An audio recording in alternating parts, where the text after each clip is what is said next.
Magandang gabi. Para sa ating mga nagbabagang balita, typhoid fever, pandemic, alamin natin yan sa report ni Ann Putis.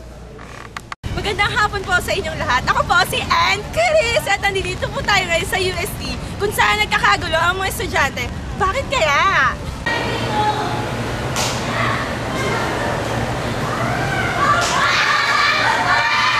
Halika't mag-interview tayo ng isang estudyante at tanungin natin sila kung bakit sila nagkakagulo. Tara!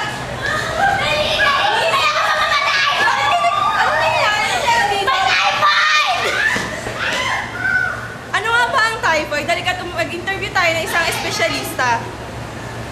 Hapon, ngayon nandito tayo sa klinika ng isang magaling na espesyalista na si Dr. Ong para alamin kung ano nga ba ang typhoid fever. Tara! Magandang hapon, Dr. Ong. Magandang hapon.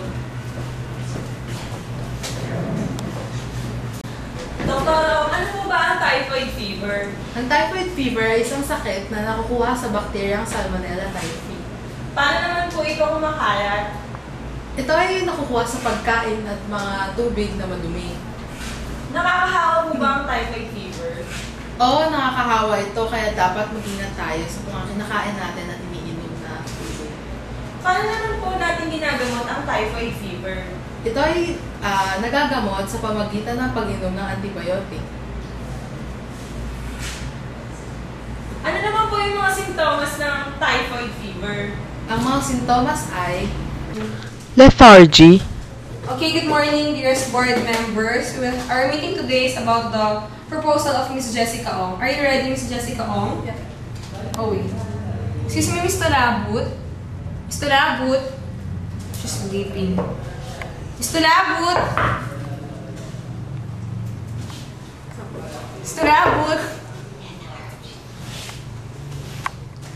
Asan na ba yung ballpen po? Headache. Sakit ng ulo ko. Ah! Diarrhea.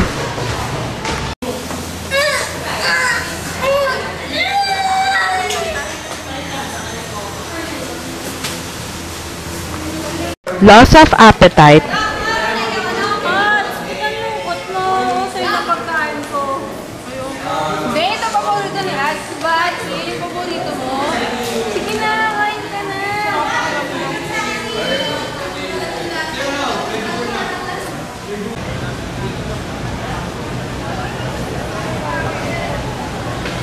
At fever. Grabe siya, yung init-init, parang hammer. Kaya, pauundol ng last week, di ba? Ang init magpay-pay, giniginawa ko. Bakit? Ano nangyari sa'yo? Grabe, ang init mo. What happened?